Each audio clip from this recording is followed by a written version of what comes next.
I just feel like if we lived there, it would just always feel like we were on vacation, and I could definitely go for that.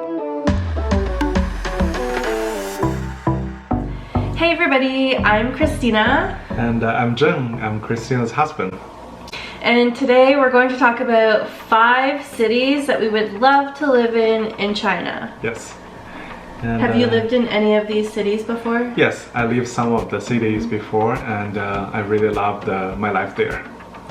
I've also traveled, I think to 2 of them. Yes. Yeah, 2 of them. So yeah, let's get into it. And these cities are cities that we have both loved and that we've heard great things about. We feel these cities have a great future. They're pretty international, some of them, and we would just love to see, I don't know, just where our life would go if we did decide to move there for a year or 2 and show Sophia her other side of her culture. Yes. So the first city we want to go to is Shanghai. Yes. I feel Shanghai is kind of just like an obvious choice for like an international family. It's very international and it's very easy to travel there. I traveled there. I didn't know any Chinese except for like 你好吗, 我想去这里, and I made it fine. Yeah, I love Shanghai. I love the city life. The city is beautiful. I feel like I didn't really get to experience a lot of the city outside of like the Bund area. Yeah, so I would be super excited to go back there and have like a more in-depth view. Yes, for sure. Especially with Zheng. Yes, and I live in Shanghai. I didn't live in Shanghai for a long term. The main time I spent there is pretty much like when I studied in the US, and every time I go back to China, my hometown, and then I will land in Shanghai. It's an amazing city. Everybody probably know the beautiful Bund high-rise, like the Delta area, but also that city is huge, and you can also enjoy the modern city things and also some like suburban or rural feelings in the East China's culture. And the food is great, and the international vision. I do feel like Sophia and our family will enjoy our life there. Yeah, definitely. And did you also teach there before?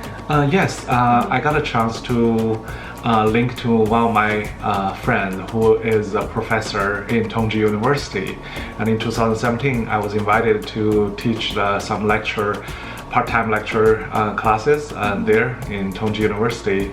I think it's the Department of College of Civil Engineering in the discipline of transport engineering. So it's amazing, and a lot of good university there, and you can find so many talents, and it's a high-tech city right now. So many things happen there. Yeah, it's super easy to travel around there. The subway. Yeah, transportation is so convenient. I love it. Yeah. I could easily live there. Yeah, and Christina is a big fan of Xiaolongbao, and we said probably we can find so many of the stores up there with Xiaolongbao, and that fried bun, which we call Shengjian, is also really, really delicious. Yes, definitely.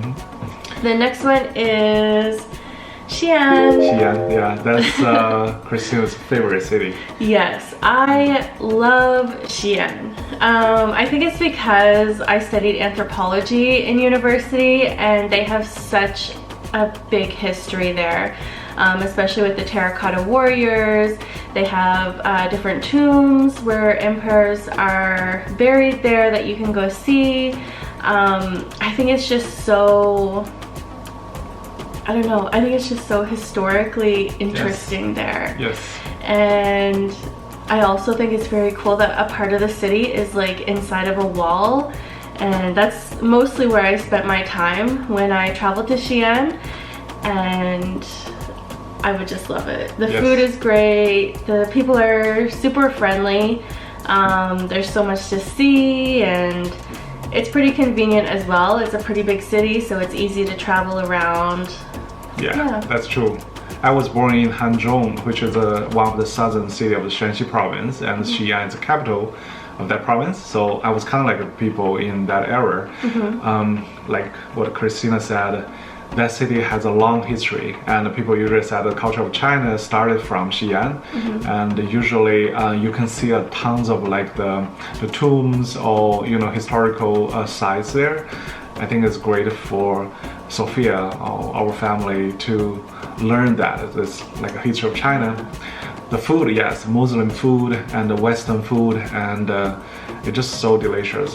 Different way to cook the meat, and it's just like a mixture of the ancient and modern cultures. And you can see the wall there, but also the high rise.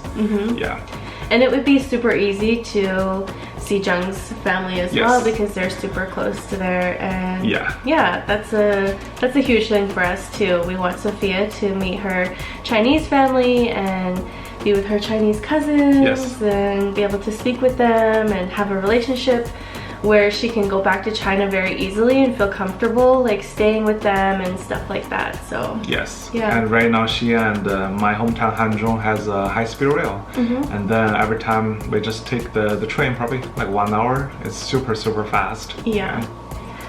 Okay, number 3.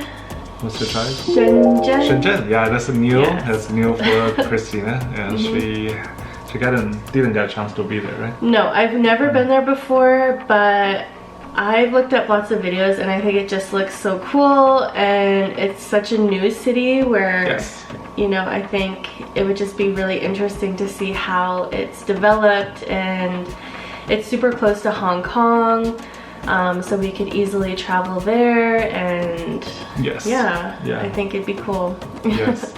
And I introduced Shenzhen a lot to Christina because she wanted to live in a city with a lot of like multiple culture there. And I say Shenzhen is kind of like an immigrant hub in mainland China, because a lot of people from different provinces want to live there. That's a new city, I think, developed mainly in 1990s, and close to Hong Kong, close to Guangzhou, and that's a big metropolitan hub there. And I think it's definitely amazing, and also the most important is a coast city, and so we can enjoy the beach and the ocean view, everything, seafood. I love the ocean, and that would bring us to our next number 4. Sanya. Why Sanya? I just think it would be so beautiful to live there on the coast. Zheng has family that lives there as well, and I really dislike winter. I don't like the snow, I don't like the cold. Sanya just seems perfect. I love the heat, the humidity, the beach, like I just love that. And my 2 cousins bought the apartments there, and usually we always talk about that, and they want to invite Christina to live there for a while and see whether she will like it or not. That's the end of Hainan province, the island, so definitely isolated to the crowded the life in the main cities in the mainland. And seafood is great. They recently built a lot of 4- or 5-star hotels and to attract more tourists there. So you can see a really fancy area for people to live, and I think it's really good environment for Sophia to enjoy the ocean. I just feel like if we lived there, it would just always feel like we were on vacation, and I could definitely go for that, especially after like the last 1 or 2 years that everybody's been through. Like, let's just go on vacation for a year. And the next one is probably one that's very close to Zheng's heart. That's my city. He's been there a while. You can introduce it. Okay. Where are we going? It's my turn, and I want to see that's Chengdu. That's my place, because I spent 9 years to pursue my degrees, master and bachelor's in that city, and I spent a great time there. There's so many stuff to say, and Kristen haven't been there, but I always want to sell that city to her. Great food, spicy food, Sichuan system, like the food, and impact the whole world's cuisine map, and also beautiful view, and they have a base for raising the panda, and so many mountains and beautiful lakes, and what you can see here in Canadian's Rocky Mountain, that lakes and mountain, you can also find the similar things in Sichuan. They have a minority of ethics, so you can see tons of cultures there, so many minority people living there, and yeah, it's just amazing. And the city was ranked by one of the most livable cities in China for so many years, so that definitely has a reason for people to living there. The lifestyle is a bit slow, and you can enjoy the tea culture in the park, read the newspaper, just like slow your life down, and I think it's really good option as well. Yeah, definitely. I would be super excited to go to Chengdu. I think, like, I've heard so much about it, and I just think it's so beautiful from like the pictures and videos that I've seen, and from what Zheng's told me. I definitely want to hold a panda. Yes. That is like my number one if we go to Chengdu. Pandas. And I love spicy food. I just hope that I can handle it. Yes, you will. Don't give us wrong. Like, usually Sichuan food is not only spicy, and they also you can also see a lot of non-spicy food. There's just like a lot of options there. Yeah, but those were the 5 cities that we love and we would love to live in for maybe a year or 2. We'll probably pick 1 or 2 and then split our time between them, or at least travel to all 5 of them. There's so many places we want to travel to in China, and hopefully we're still making these videos and we can bring everybody along, and yeah. But if you guys have any questions, feel free to leave them below. Thank you so much for watching our video, and we'll see you guys next time. See you guys next time.